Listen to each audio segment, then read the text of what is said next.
Trópico Úmido, a cultura amazônica como você nunca ouviu.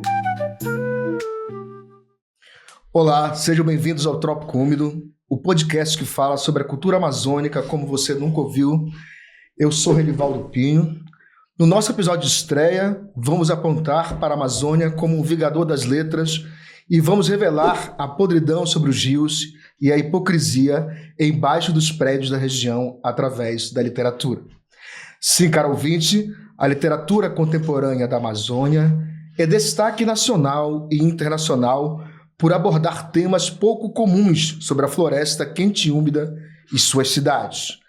Os últimos 50 anos da região foram marcados por profundas modificações, tanto no campo como no ambiente urbano. Antes, isolada do resto do mundo e do país pelas vias terrestres, a partir da metade do século XX, o Brasil e os mercados se voltam por aquilo que ainda se imaginava como a grande floresta intocada. Logo, as modificações começariam a aparecer, mas essas modificações, ao contrário do que sempre se imaginou e do que foi incansavelmente mostrado pela mídia durante décadas, não se resumiu às derrubadas de árvores ou à violação de direitos no ambiente rural. Essas mudanças atingiram profundamente as cidades e trouxeram com elas novas formas de vida. A violência, a indiferença, a aversão e a corrupção começariam a fazer parte, de modo generalizado, da realidade de capitais como Belém do Pará. Na década de 90, essa realidade, transmitida pela mídia sensacionalista, transformou-se em um sentimento que iria estar presente na literatura. E nessa literatura, o autor que traduziu como nenhum outro essa modificação foi Edir Augusto. Recentemente lançado a uma projeção nacional por ter seu livro Psica transformado em minissérie a ser veiculada pela Netflix este ano, Edir já havia sido reconhecido por prêmios internacionais, como o Camaleão, em 2015 na França, traduções para o inglês e francês, em 2023 pelo prêmio da Associação Paulista de Críticos de Artes, a PCA, pelo livro Eu Já Morri, de 2022.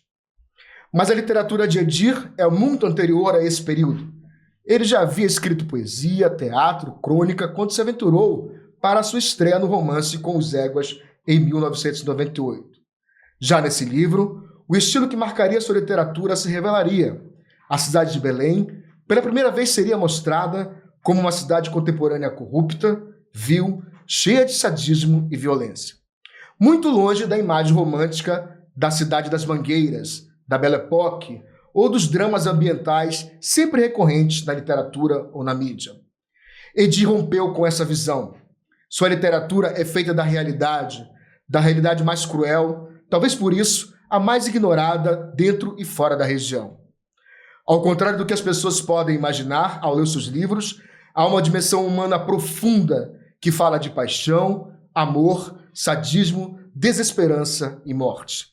E hoje, para falar sobre essa Amazônia na qual nos rios escorre sangue e nas ruas caminha o mal, temos justamente o seu maior representante, ele, o nosso convidado de honra, o escritor Edir Augusto. Para compor nossa mesa, também temos uma participação para lá de especial, o também escritor Hugo Tavares, que faz uma literatura urbana parecida com a de Edir Augusto e que já publicou 4 livros, Relatos Urbanos, Histórias Tétricas, A Penumbra na Janela, e lançou recentemente o romance O Caso Couto pela editora Trevo. Obrigado pela presença, Hugo. Bom dia, Renivaldo. Obrigado. Antes de começarmos, pedimos que você se inscreva em nossos canais, nas redes sociais que vão aparecer aqui embaixo no vídeo, e interaja com o nosso conteúdo, sugerindo, por exemplo, temas a serem abordados aqui no nosso programa.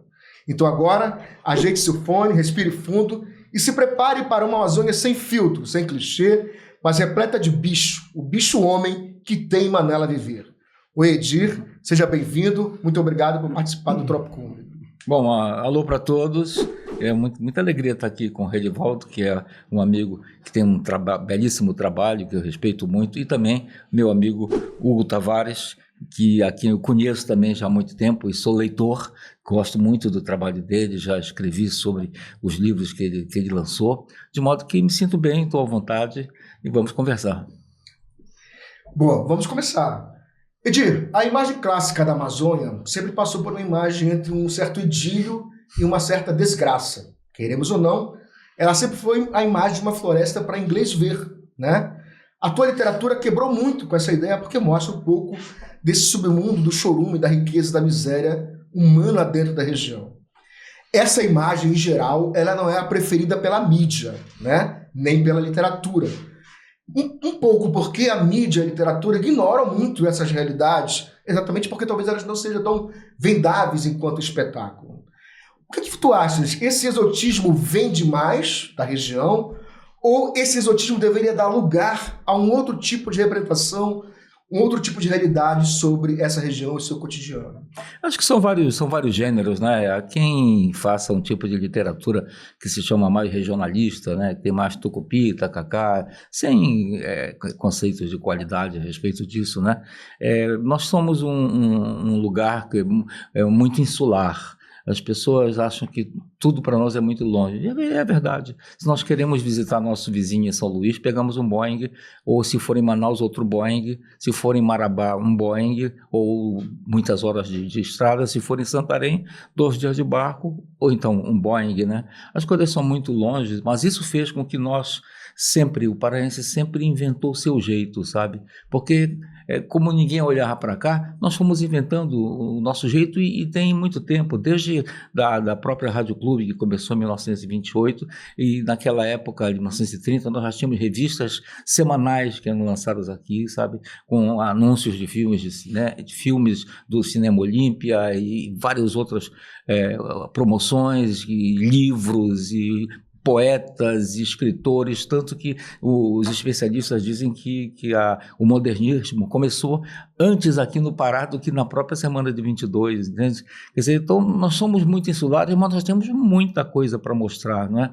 E é uma terra de muitos contrastes também, e você nota isso bem no centro da nossa cidade. Você sabe que o centro das cidades costuma agir como se fosse um grande imã, trazendo pessoas que vão buscar no centro alguma coisa para viver, né? Você encontra pessoas que abandonaram suas casas, pessoas que foram mandadas para fora de suas casas, pessoas que não têm um porvir, e pessoas que chegam de outros lugares e vão para o centro ver o que acontece.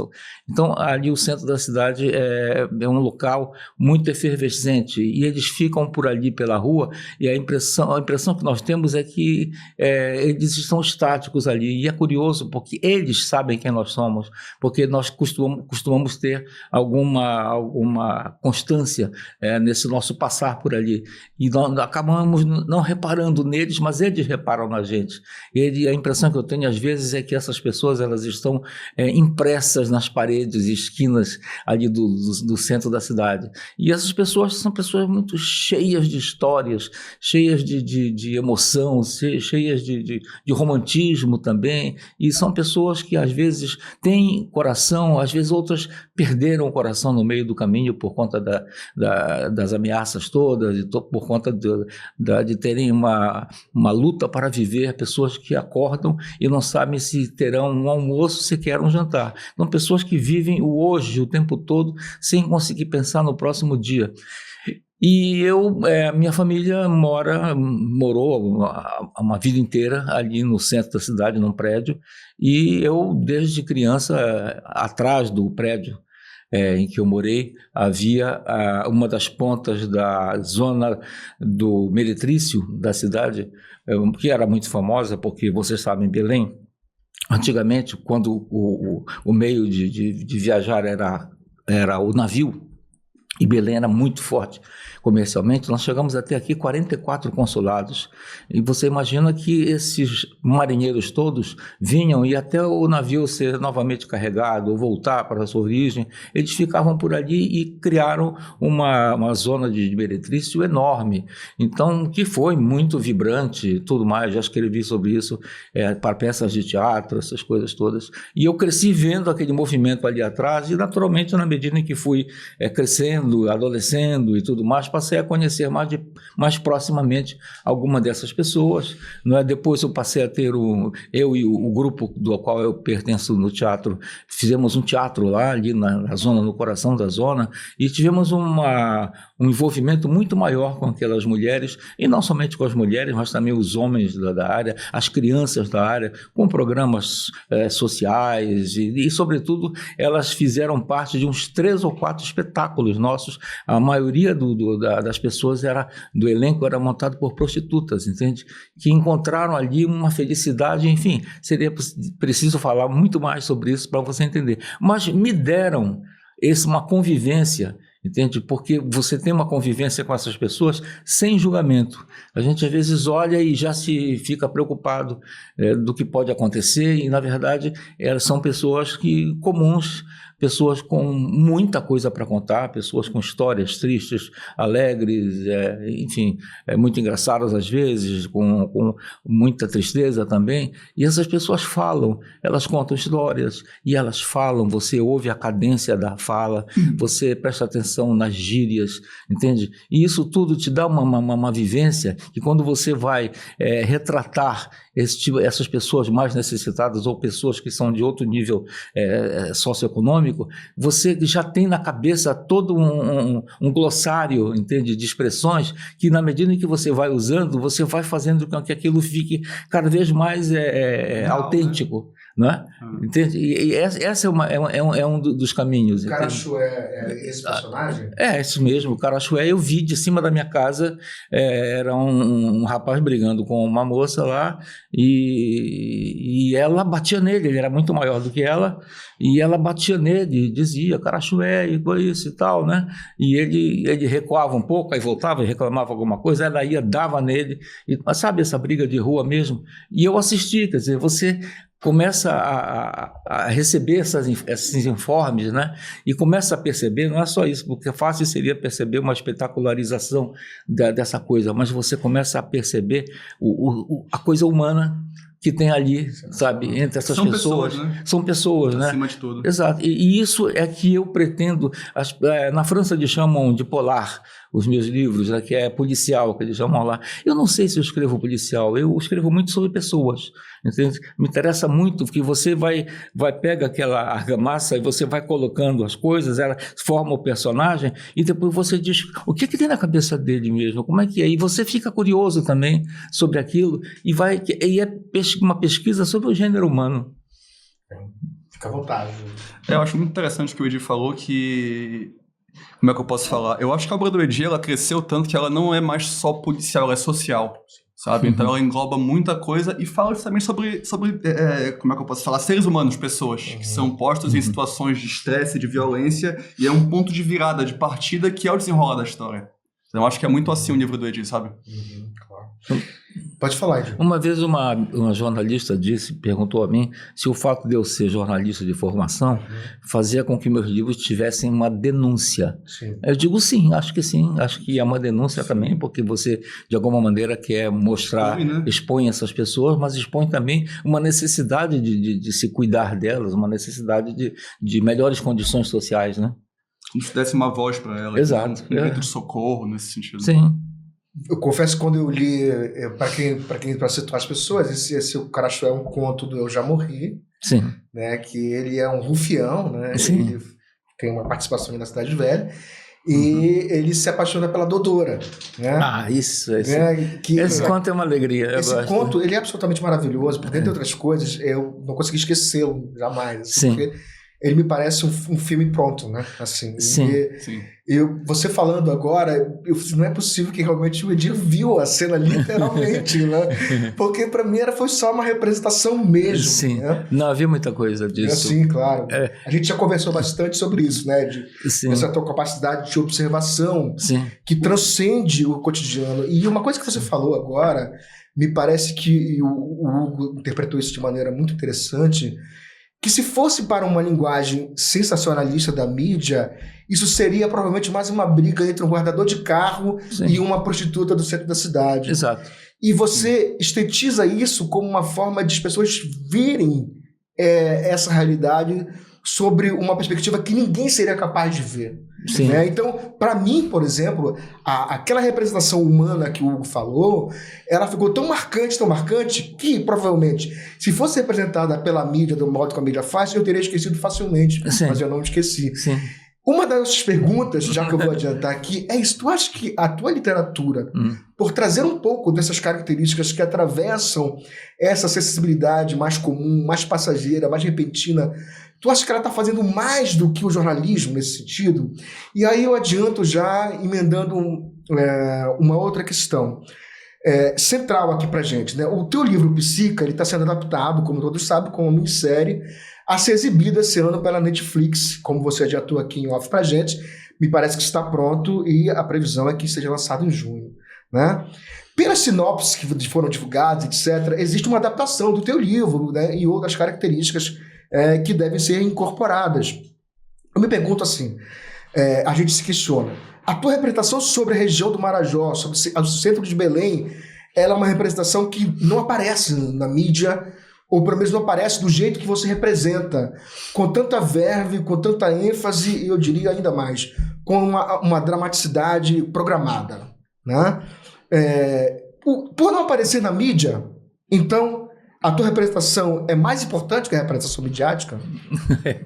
Bom, depende do olhar, né? Do olhar de quem filma, de quem dirige essa filmagem, né?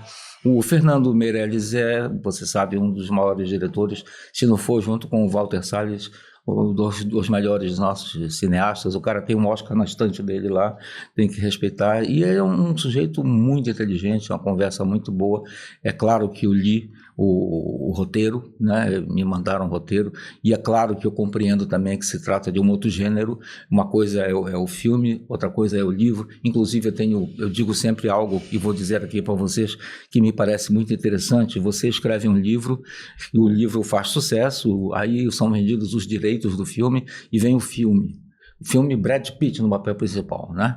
E aí você vai assistir o filme. Quando você sai, eu te pergunto, o que é melhor, o livro ou o filme? Você dirá o livro, sabe por quê? Porque o livro é o seu filme. Tá entendendo? Naquele momento o Brad Pitt é um impostor, porque ele não tem o rosto que você deu a ele quando estava lendo o livro, tá entendendo? E a diferença é que o livro faz você ligar a sua imaginação, enquanto que o cinema, ele te mostra o que ver. Pronto, né? Entende? Mostra pronto para você ver. Claro, é um outro gênero e magnífico, adoro cinema também, mas essa questão da literatura me parece ser muito forte em relação. É muito difícil filmar aqui em Belém. Nós temos o sol, nós estamos embaixo do Equador, nós temos o sol mais próximo das nossas cabeças do que outros brasileiros, não é? Então isso causa uma mudança de iluminação, uma série de coisas, né? E você tem uma adaptação que eu li que manteve essa linguagem que eu coloco no Psica, dessas palavras em Nhengatu, que são palavras do nosso cotidiano, e que, no entanto, ao dizê-las na frente de um sulista, ele fica olhando sem, não sabe o que quer dizer, né? Mas eles mantiveram, porque aí é tudo a melodia com que se diz, e a maneira e a circunstância que o roteiro apresenta, né? Eu aposto muito nele. É claro que eu sei que, como disse antes, uma coisa é o livro, outra coisa é o filme. Ele fez algumas mudanças, porque ele trabalha para uma coisa a ser vista, então há truques, há coisas que devem ser feitas para estimular ainda mais o olhar de quem está na plateia. Eu compreendo perfeitamente isso. Ele fez um final, um último capítulo, que é de uma velocidade que eu também tenho, mas a velocidade da imagem também nos leva a um certo frisson, não é? Uma respiração rápida vendo aquilo ali. Eu acho que ficou muito bom, sabe? Eu apoio as modificações que ele teve, modificação de personagem também, não dos principais, mas alguém que participa bem próximo, sabe, dos papéis principais. E a atriz, a Domitila, que é paraense, né? A Domitila Pinheiro, é muito bonita. É, né? Ela que faz a Mariângela? Ela que faz a jornalista. Então, eu queria te perguntar assim, essa figura da Mariângela como a Vingadora da Família é uma figura que não está no livro. Não. Então, isso entra na adaptação. Entra na adaptação. Tu temes que isso modifique o sentido do livro ou não? Não. Eu acho que isso dá mais movimento para aquilo que ele quis dar, uma velocidade para manter o estimulado a pessoa que está assistindo. Com certeza. Tanto que eu fui assistir uma das filmagens da noite e era um momento que não sei se vocês lembram, mas um prefeito, não sei se era de Breves ou ele fez uma festa. Um dos Pulhas, não esqueci dessa festa. É de Breves, sim. E fez para oferecer uma moça para um convidado, Sim. e todos estavam lá para depois votar nele, né? E uma cena com 80 figurantes, eles fizeram um palco desses. Tem essa cena? Eles fizeram o palco e tal, enfim. Revelações inéditas. E aí eu fiquei assistindo lá e depois, de novo, aí eu fui assistir junto com ele, junto com a equipe dele, porque ele estava lá filmando, e vendo o que ele estava filmando, que é outra coisa, os nossos olhos veem assim, o panorama geral, né? E fui ver o que ele estava filmando, e aí vi essa moça e perguntei para ele, e aí ele me lembrou, porque eu tinha lido, mas o roteiro, mas não lembrava. Era a moça que fazia a colombiana, que está mexendo no assunto, sabe? Quer dizer, e ele deixou aquilo ali em segredo para eu próprio não me ocupar disso, né, para que fosse uma surpresa para mim também, sabe? Então, eu acho que vai funcionar muito, sabe?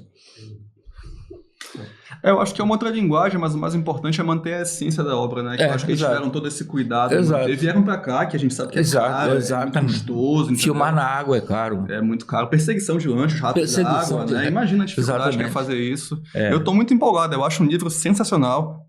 Eu acho que é o teu melhor livro, gosto demais de Psica. Ali ele tem o quê? Uns 8 anos, eu acho. Mas me marcou muito. Me marcou bastante. Eu gosto muito de ser escrito também, gostei muito. É um livro... É difícil falar de livros preferidos, né? Exatamente. Cada um teve sua história, seu momento, estilo, né? Exatamente. Eu acabei de escrever um agora, tá entendendo? Eu estou apaixonado por ele. Já tem nome? Vamos fazer esse furo. Tem, até agora, pode mudar, mas o nome é Não Nos Deixeis Cair em Tentação. Sensacional. Que bacana, né? Se tiver o script aí pra gente dar uma lida, a gente aceita, né, Edvaldo? E é o seguinte, o teu primeiro romance... Não é o teu primeiro livro, evidentemente, né? Recentemente eu tive a oportunidade de conhecer as tuas crônicas a fundo e me chamou muita atenção porque grande parte do teu romance dialoga profundamente com as tuas crônicas, né? Sim. E uma das figuras mais recorrentes das tuas crônicas é exatamente essa fina ironia, e não é um deboche, mas é uma fina ironia com a região, com a cidade, com a elite que ocupa a região amazônica, né? E uma das curiosidades que eu tive certa vez foi quando uma pessoa muito próxima a mim foi ler Os Éguas, o teu livro. E ela é uma pessoa de certa idade, ela não deu conta, evidentemente, né? Sim. Mas ela se ela tivesse pegado os outros, né? Então, né? Pois é. Por quê? Porque como tu estás um pouco em voga em relação a essa temática, as pessoas imaginam que ainda é um pouco daquela representação que nós tratamos no início. A representação que tu fazes sobre a cidade, para essas pessoas, surge um pouco desesperançosa para algumas, né? Sim. E para outras não, tu fazes realmente uma leitura crítica e absolutamente provocativa. Será que nós, habitantes da cidade, da região amazônica, seremos eternamente desesperançosos e, portanto, sempre seremos éguas? Eu acho, sabe, que o paraense ele tem uma ânsia de ser bem percebido. Já mudou muito, o mundo roda muito, né? Mas eu me lembro quando eu era rapaz que chegavam aqui de férias uma menina carioca, por exemplo, e as pessoas ofereciam um mundo, botavam um mundo aos pés dessa moça só para ela falar um pouco com aquele sotaque. Nossas adolescentes, quando iam passar férias no Rio de Janeiro, voltavam com sotaque também para mostrar que eram superiores de alguma maneira, né? E nós temos uma elite aqui no Pará que é muito egoísta, uma elite que é burra também, não é? Não presta atenção para as coisas, uma elite que não ama o seu estado, muito menos a sua cidade, sabe? Uma elite que quando viaja leva consigo todos os amigos, quer dizer, leva a cidade junto consigo, ele não tem uma impressão clara de estar em outros lugares diferentes e aprender isso. Uma elite que mora em prédios de 40 40 andares, verdadeiros palácios, mas quando põe o pé na rua, pisa na lama, porque viaja o mundo todo, mas não se digna a trazer nada de interessante para enriquecer a cidade, melhorar socialmente, melhorar o bem-estar das pessoas, né? E você tem junto a isso o outro paraense, que é o paraense pobre, que não tem muito por vir, também aqui, não é?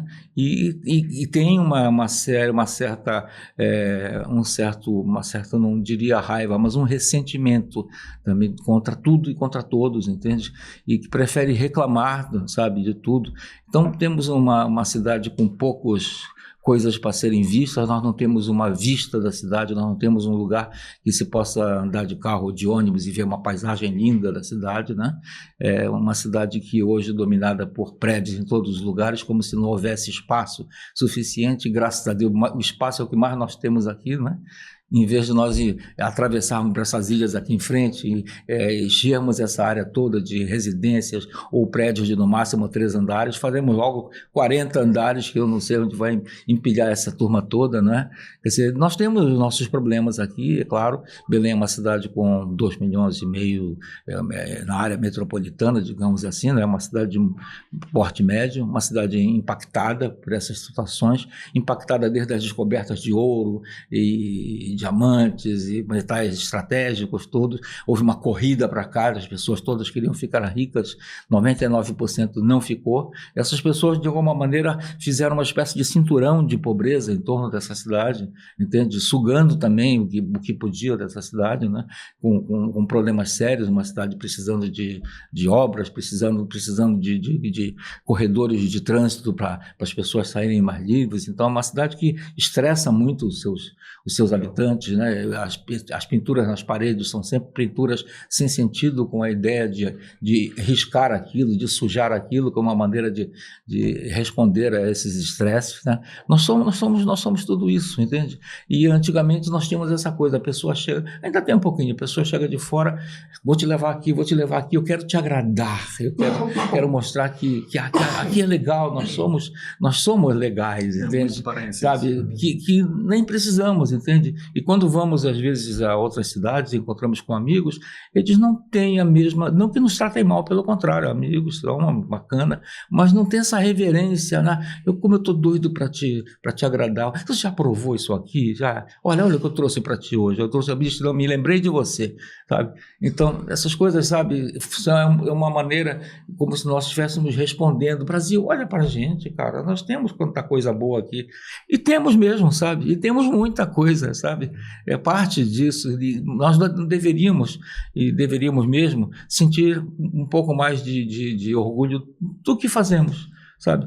Temos nossas dificuldades? Temos. Cidade enorme, um calor tremendo. Se dependesse da natureza, não estaríamos aqui, né, com esse sol, essa umidade toda, entende? Mas nós demos jeito. Nossos artistas são excelentes, nossos pintores, nossos fotógrafos, nossos cantores, sabe?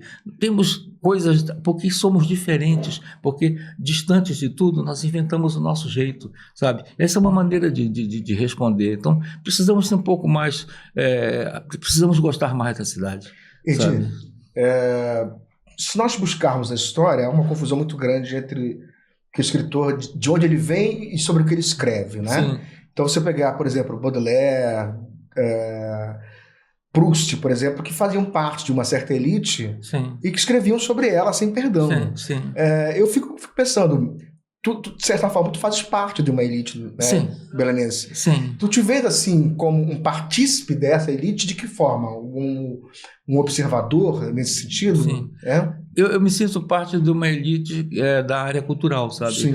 Há um erro de julgamento entre as pessoas. Sim. Quando eu comecei a escrever para teatro, eu sofri algum preconceito, sabe? As pessoas diziam, o Mauricinho, o cara é dono de rádio.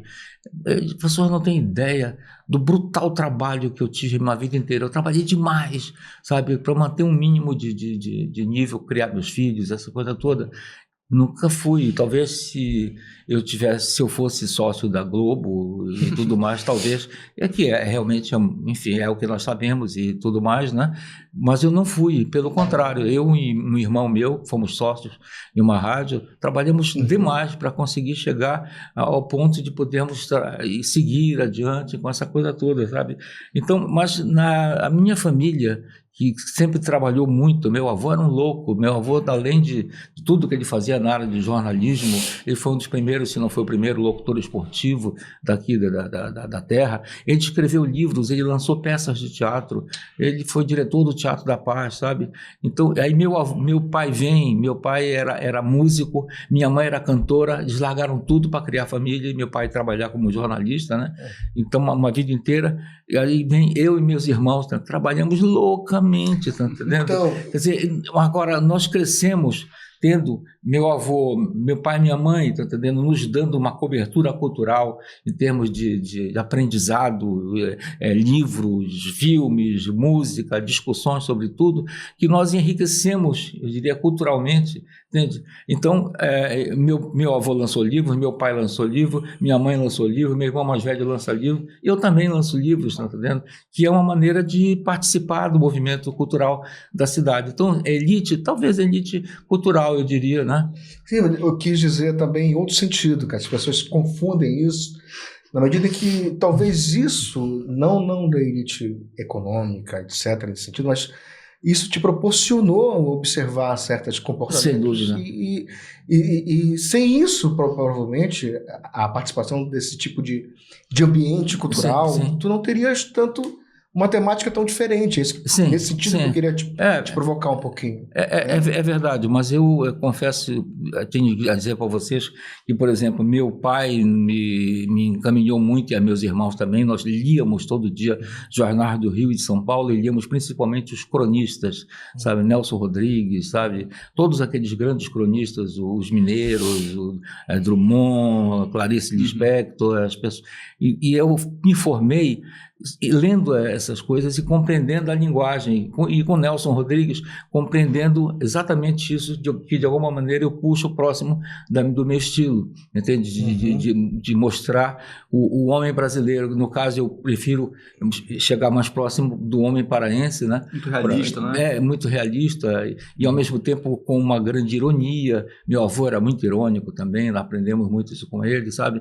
E uma coisa da escrita mais leve, sabe? Sem pesar a pena, sabe? Também o que me facilitou a vida foi que desde o começo eu e meus irmãos nos dedicamos ao jornalismo cultural, logo, sabe?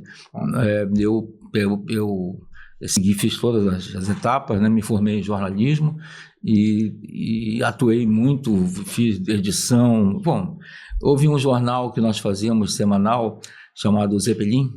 Éramos eu, meu irmão, o Janjo Proença, e o Luiz Braga, o fotógrafo, e esse jornal nós lançamos 2 primeiros números, cada um com 1.000 exemplares, para distribuir gratuitamente, e a partir do segundo número nós passamos a sair com 80.000 exemplares dentro de Oliveral, entende? Só que eram 20 páginas do jornal e eu escrevia as 20 páginas. Entende?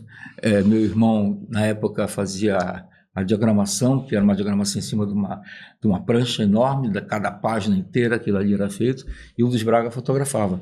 Então, eu virei editor, fazia tudo. Entendeu? E essas coisas te dão uma experiência muito grande, com formatos, linguagens que mudam conforme... Até o ritmo para escrever, né? A pressa, tem que correr aqui, pensar rápido. Isso, né? Isso, tinha que tirar a entrevista, né? Aí me especializei em entrevistar as pessoas, escrevendo e ao mesmo tempo elas respondendo e eu escrevendo as respostas todas, porque eu precisava de tempo, entende? E aí você passa a ser, como quase todos nós, né, uma pessoa que parece que nasceu com um teclado na frente, né? Certo. E é claro que eu passei pela máquina de datilografar manual, elétrica, não é? E todas as outras coisas. E daqui a 5 anos tu vais chegar diante do teu computador e pedir para ele escrever 20 páginas para ti de um romance? Nunca. Nunca. Perfeito. Ele nunca vai saber. Por quê? Porque ele vai escrever de maneira modesta, eu acho. Ou escrever de maneira... Algo genérico. Genérico, pouco brilhante, né? Perfeito. Eu acho que a grande diferença que existe, veja, escrever é muito fácil. Por isso é tão difícil.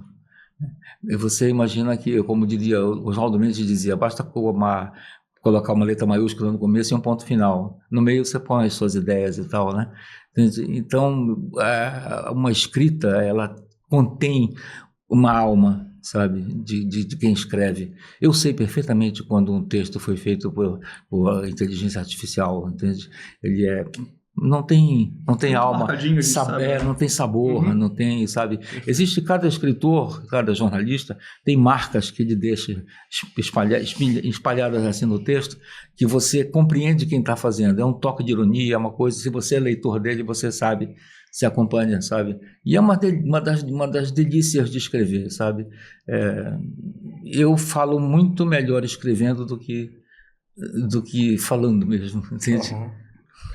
Gi, o teu primeiro livro, Os Éguas, ele levou um certo tempo para ser reconhecido pela academia, né? Mas durante a história da cultura e da literatura, a academia tem levado umas certas pancadas da própria realidade. E está levado agora porque o teu livro Psica, como já dissemos, ele vai ser certamente um sucesso de audiência e a tua literatura vai ser muito buscada. Tomara. Né? Vai, vamos torcer que sim, né? Precisamos de abordagem nova. Tu achas que essa abordagem, tu te preocupa com isso, com essa abordagem mais acadêmica? Você acha que a academia ficou olhando muito para os seus ídolos eternos e esqueceu a contemporaneidade da região amazônica tão violenta, tão corrupta, tão forte?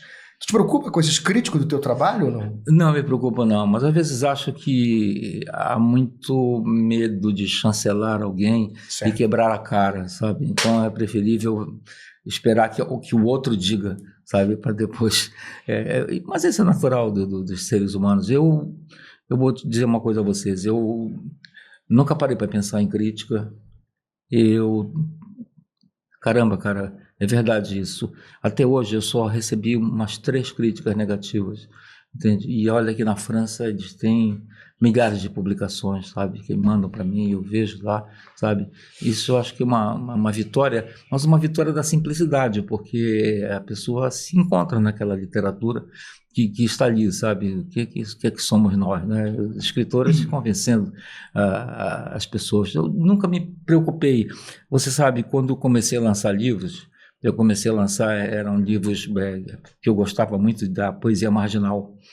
Eu uma vez fui ao Rio de Janeiro e depois a São Paulo e saí rato de livraria, porque às vezes os livros eram todos mimeografados, entendeu? Era um estilo muito interessante, sabe? E eu gostava disso, eu achava e acho que a poesia se tornou uma coisa muito séria, sabe? Com muita pompa. Eu me lembro de uma novela que passava, eu era bem criança, acho que era A Moreninha o nome, em que os poetas eram recebidos nos saraus como se fossem os cantores de música pop hoje em dia, entende? Quer dizer, tinha uma coisa da beleza da palavra, né, que era levada em consideração, né?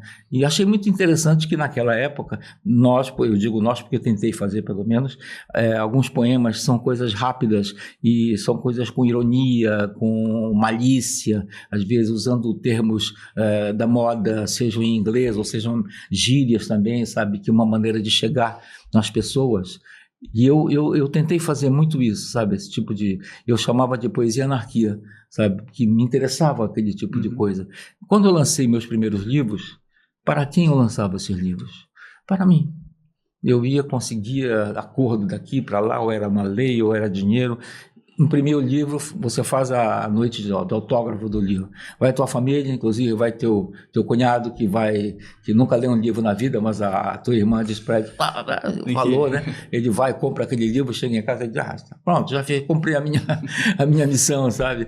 Então, mas por que eu fiz isso? Porque eu quis. Então, quando eu escrevi crônicas, eu quis. Quando eu escrevi peças de teatro, que foi a minha primeira manifestação, eu quis fazer isso. No dia em que meu irmão chegou em casa, o meu irmão mais velho chegou em casa, ele trabalhava na Rádio Cultura, e disse, nós queremos trazer de volta as novelas radiofônicas. Tu topas fazer alguma coisa? Eu disse, topo. Podia ser uma coisa com som no começo, porque naquela época estava em voga a secretária eletrônica, depois colocamos o secretário, ali tem pistas e tal, eu falei com ele e tal, e claro que as novelas não foram adiante, por qualquer motivo, e eu comecei a escrever o meu primeiro livro, entende? Para quê? Porque eu quis. Eu me divirto amplamente quando estou escrevendo, sabe, Redivaldo, Hugo? Me divirto, adoro fazer. No momento que estou escrevendo o livro, eu sou a pessoa mais feliz que tem no mundo, tá? Porque você fica embevecido com aquilo, curtindo. Tá Sempre foi algo muito sincero, né? Muito. Aí vem uma pessoa e diz, você consegue dormir depois de escrever uma daquelas cenas que você faz? Eu digo, durmo como uma criança, não pela violência da cena, mas por saber que eu escrevi bem, que me agradou aquilo que está ali. Entende? Quer dizer, escrever é um ato tão natural para mim que, e com a experiência que eu tenho, eu fiz rádio, fiz jornal, eu fiz televisão, eu fiz propaganda, entende? Quer dizer, o teu editor de textos, ele só vai selecionando qual é o assunto e você, em função do mundo que lhe cerca e do qual você é um admirador e um observador total do mundo, entende? Você está com aquelas coisas guardadas, a primeira coisa que você faz é levantar a mão e já sai. Tá entendendo? Porque você, na cabeça rápido, escolhe um começo, escolhe um desenvolvimento e vai seguir para fazer. É muito natural esse processo. É natural pelo ofício, né? Perfeito. Edir, eu queria evidentemente que a gente está fazendo uma conversa mais informal, mas eu queria voltar a um tópico, para mim, central na tua literatura, e para isso eu vou ler um trecho do Psica. Esse trecho, que está no começo do livro, é logo após o assassinato da esposa lá do angolano, que é um assassinato Sim. que eu não vou descrever, Não. as pessoas têm que ler, até porque não ia ser viável aqui. Sim. Né? E eles estão desesperados, né? O Manuel Torines, etc., e ele diz assim: Manuel Torines estava desesperado. Saiu correndo até a beira do rio. Tudo escuro. Restava aguardar o amanhecer. Ficou sentado na porta da venda. Não tem nem delegado nessa porra. Os moradores da vila vieram ver o que havia acontecido. Lavaram assoalho cheio de sangue. Alguém vai emprestar o barco do Zé Baixinho. Manuel fecha seu negócio. Vai para Belém procurar ajuda. O delegado de crimes fluviais explica a dificuldade. Falta combustível, falta gente. Cara, são quase 100 milhas. Como é que eu vou te ajudar? Se souber de qualquer coisa, me liga. Liga como? Não tem nem celular nessa porra. Assim tá foda. Edir, essa é um pouco da realidade Sim. da região amazônica, né? Que desaparece dos cartões postais e que escapa um pouco da representação midiática. Sim. Sobre a natureza. Ali vive o homem, o bicho-homem, em situações absolutamente problemáticas e degradantes, né? Eu queria te perguntar, essa tua proposição de falar assim, desse jeito, é uma proposição que para você é um tipo de vingança em relação ao que não se mostra? É um tipo de, poxa, ninguém fala e eu tenho que fazer alguma coisa? Ao mesmo tempo é uma denúncia. Sim. E ao mesmo tempo é a maneira de escrever, porque é assim que se fala. Entende? Nós chamamos muito palavrão também e temos muita emoção naquilo que dizemos. Uma autoridade dessas que vai cobrada por um sujeito desesperado por algo terrível que aconteceu, ela respondeu como que diz, não me culpe, eu não posso fazer nada, e aí, porra, entende? Então, é a nossa fala. E eu procuro, aquilo que ele disse, eu escuto as pessoas falando para pegar a cadência de voz, a melodia que expressa um sentimento, né? E aí você, quando está escrevendo, eles estão como se estivesse a tela do seu computador fosse uma tela de televisão, digamos, e aquilo estivesse passando na sua frente e você está descrevendo apenas, entende? Quer dizer, você vive aquilo, e é uma das coisas que eu mais gosto de fazer no livro, é porque eu proponho uma aventura ao leitor, proponho uma cumplicidade dele, porque como eu não faço muitas descrições, eu dou pro leitor, sobretudo quando ele é paraense, a possibilidade dele criar tudo que cerca, dar uma cara para a pessoa, dar uma voz para a pessoa, e aí quando aquilo vai se... E quando eu vou escrevendo o livro, eu nunca sei como vai terminar nenhum livro que eu começo a escrever, eu não sei o que vai acontecer, e esses personagens todos vão me dizendo, e eu vou levando até que tem uma hora que eles pedem para terminar, né? E eu vou com eles, mas eu vivo essa aventura até o final da escrita do livro, né? E aí peço para o leitor viver comigo essa aventura. Então o leitor, ele fica, a ideia é não fazer com que ele deixe o livro de novo ali e vá dormir, por exemplo. Não, tem gente que lê um capítulo lê por um dia, capítulo né? por noite, né? E aí tem uma outra coisa interessante, porque... Duvido muito que tenha alguém que lê um capítulo por noite. Pois é. Os ganchos são muito bons. Eu nunca consegui ler o teu livro assim, em menos de 2 dias. Mas essa é a ideia, essa a ideia. Acabar, assim, tem uma moça em São Paulo que disse que acabou de ler o livro, ela abriu a janela e gritava assim, porque ela estava sozinha em casa, né? Sensacional. Que é um soco no estômago, né? São livros fortes. Pois mas aí tem uma coisa que a impressão que tem nessa história da cumplicidade é que você está, como se diz, abicorado, olhando aquela cena e também ficando ofegante, né? Sim. E com medo de ser visto, de repente, exatamente. Alguém diz, e tu aí, né? Exatamente. E aí, quando você termina o livro, aí você está ofegante, aí você olha em volta e diz, não, estou aqui no meu quarto, tem uma luzinha bacana aqui, se puder tem um ar-condicionado, ou estou na minha caminha, meu travesseirinho e tal, e você diz, está tudo em paz, eu estou em segurança. Eu tive essa emoção, né? Eu vivi com ele essa emoção, mas está tudo certo, entende? Não, assim, eu acho muito bacana que os diálogos do Edir são quase como uma dança, eles têm um ritmo, sabe? São muito reais, são muito frenéticos, são livros curtos, mas que tem um ritmo assim que a gente não para de ler realmente. A ideia é essa mesmo. Então a gente sente a emoção do livro que chega até a sentir. Exato. Uma coisa que eu tava falando a gente tava falando sobre esse livro aqui, Moscou, sabe? E é um livro muito forte, tanto que a gente lê assim, a gente... Não sei se eu leio de novo não, eu acho que já foi suficiente uma vez, né, Edivaldo? Eu li Moscou 2 vezes, realmente... É um livro para quem lê 2 vezes, só para um exercício. Né? Edir, a gente estava comentando aqui em off, eu falo muito a respeito desse trabalho que tu realizas, dessa perspectiva em relação à região. O que tu achas, por exemplo, da possibilidade, ter o Hugo aqui, só pegar o livro aqui do Hugo para a gente mostrar, o último livro do Caso Couto. Caso Couto, né? O Hugo faz uma literatura que te homenageia, inclusive, já fez dedicatória a você, ao seu trabalho. O que tu acha? A gente tem possibilidade de trazer essa região sob uma perspectiva que você rompeu, que você iniciou, que você quer, é o grande, talvez, porta-voz dessa nova perspectiva sobre a região amazônica? Eu acho que eu aproveitei uma oportunidade, isso que é a verdade. Mas ao longo desses anos todos, e sobretudo quando a livraria Fox ainda havia, e nós fazíamos aquela flipa lá, veio um grupo grande de jovens já escrevendo, e eu achei isso um espetáculo, sabe? E tenho lido coisas interessantes, sabe?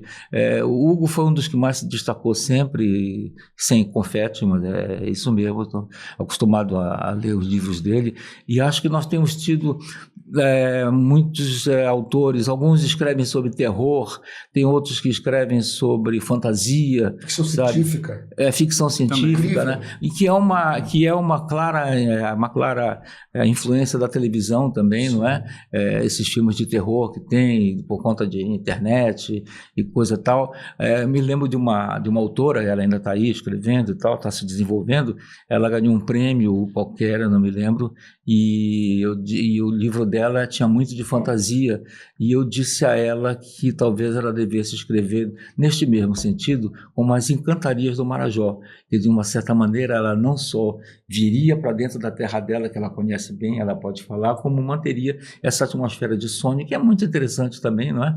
Entende? Quer dizer, nós precisamos voltar para olhar para nós próprios, entende? Porque isso é que nos diferencia dos outros. Assim como nós somos os insulares, tá entendendo? Somos diferentes, sim, nós somos daqui, temos uma coisa a oferecer que é muito nossa. E falamos disso, né? E falamos disso, é isso que queremos contar para vocês, sabe?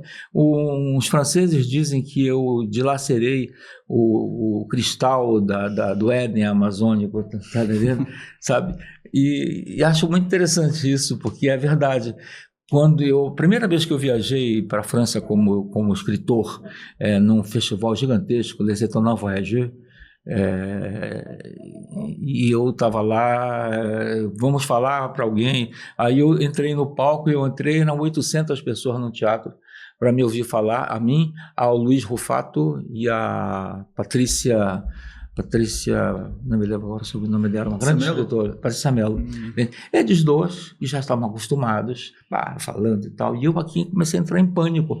Eu acho que era a primeira vez que eu teria que falar a respeito da minha escrita, entende?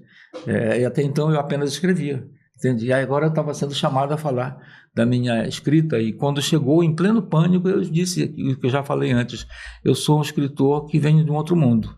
Eu venho do mundo da maior floresta tropical que existe no planeta, e no centro bem na ponta dessa floresta, tem uma floresta de concreto que está enterrada bem ali, tá entendendo?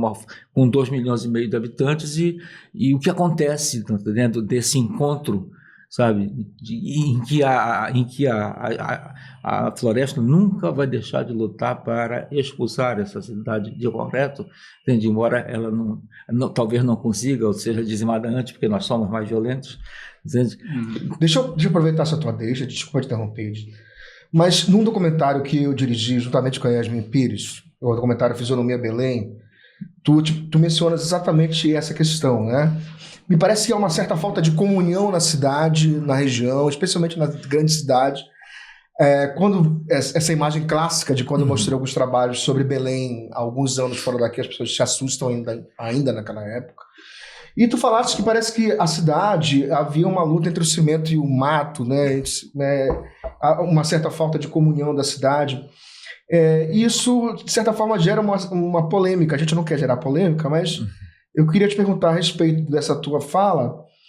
De que maneira tu acreditas, por exemplo, essa sensação de não comunhão, ela pode ser, de algum modo, não resolvida, mas, digamos assim, talvez, que nós possamos ser pertencentes realmente à cidade. Né? Nós somos invadidos o tempo todo pelo mundo exterior, né? E o mundo das grandes cidades, dos grandes prédios, das grandes... E é como se você olhasse para esse nosso verde aqui e achasse ele mais pobre. Sim. Por que não é uma casa enorme de cimento, com vidros espelhados, entende? Sem perceber que o sol vai fazer com que todo mundo morra de calor, sabe? Quer dizer, a impressão que temos é que alguma coisa que vem de fora é melhor do que a nossa. E pera lá, é aqui que nós vivemos, né? Não queremos trazer esse mundo de fora para ficar aqui nessa cidade. Não vai combinar, porque essas outras cidades também trabalham conforme o clima, conforme a situação, a região em que estão instaladas, né?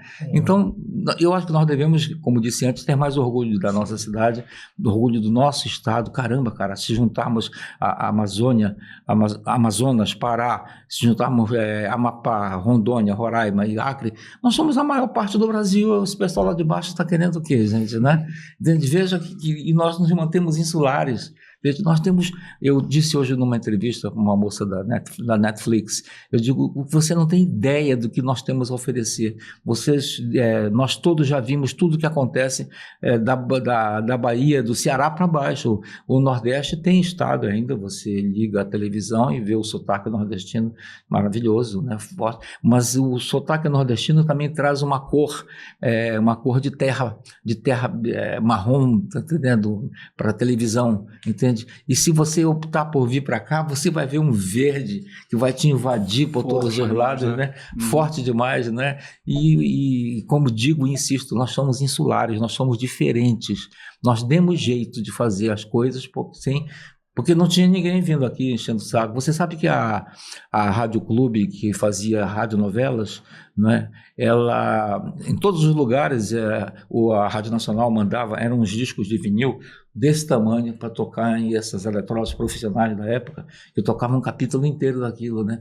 Aqui era permitido ter o casting local. Nós tínhamos nossos atores, radioatores famosos. Final de capítulo, juntavam uma multidão na porta da emissora para escutar, sabe? Uhum. Lembro do meu avô, uma vez a seleção de futebol do Pará foi jogar no Rio de Janeiro, de navio, né?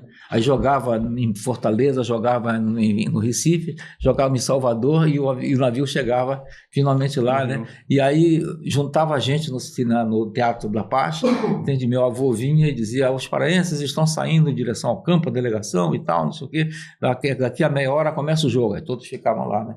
Aí depois finalmente meu avô dizia: vai começar a partida, o Pará vai jogar com fulano, não sei o que. Aí dizia: foi dada a partida, bola com fulano, passou para ciclano e tal, levantou, foi na direita, tal, foi ali de fundo, cruzou para fora, e todos diziam e o que estava escrito no telegrama: começou a partida. Entende? Caramba, dizer, bacana, muito bacana. O rádio é a coisa da imaginação. Como é a literatura. Exatamente. Só para lembrar, o camarote 38 do Zeppelin era real? Não. Conta direito essa história. Não, essa história Se fosse, que não ia falar, não. Deus o livre. Não vamos assustar. Vamos deixar como ficção, né? Mesmo, Exatamente. Procure as crônicas do Edir Augusto, verdadeiras revelações sobre a cidade de Belém. Sim. Com certeza. Edir, Janalice, Gil, um personagem recorrente, um investigador decadente. Janalice, uma menina que é raptada, vira prostituta. Policiais corruptos, políticos pulhas, meninas oferecendo sexo no Marajó. Essa região está condenada a ser algoz de si mesma? Eu acho isso uma coisa, uma injustiça, sabe? Porque o Marajó é um outro mundo. O Marajó é um outro mundo. Eu estou falando para quem é daqui de Belém, conhece o Marajó, sabe perfeitamente o que eu estou dizendo. O Marajó é um outro mundo, né? O Marajó, ele é ao mesmo tempo um paraíso e um inferno. Eu sei que viajei até lá para fazer isso. Você acha no Marajó aqueles campos magníficos? Uma vez eu fui numa fazenda e pedi licença a todos e andei por um campo. Fui até a metade, como me vi completamente envolvido por aquele campo, eu parei para ficar ouvindo o silêncio. Sabe? Você ouve aquele silêncio ali, ouve um pouco do vento nas árvores, ouve alguns passarinhos e tal, e você para e diz: caramba, cara, isso aqui é uma coisa, é uma das melhores sensações que eu tive na minha vida, né? E ao mesmo tempo, quando você chega para as beiras e você começa a encontrar prostituição, você começa a encontrar pais famintos que vendem filhos por conta de refeição, sabe, por conta de comida, você acha drogas, começa a achar maldades também, sabe, que vem junto. Parece que a nossa civilização parece que prefere sempre dar a pior parte primeiro, sabe, para depois vir alguém que consiga dobrar isso tudo. Eu acho que o Marajó é um mundo em si que não é isso há muitos anos, não é suficientemente atendido pelas pessoas, e seria um mundo maravilhoso, até mesmo para turismo, naturalmente guardando os seus momentos e seus lugares para que ele continue intocável, mas aproveitando outras áreas para que seja feito o turismo, a visitação, que todos possam aproveitar, porque é um local maravilhoso.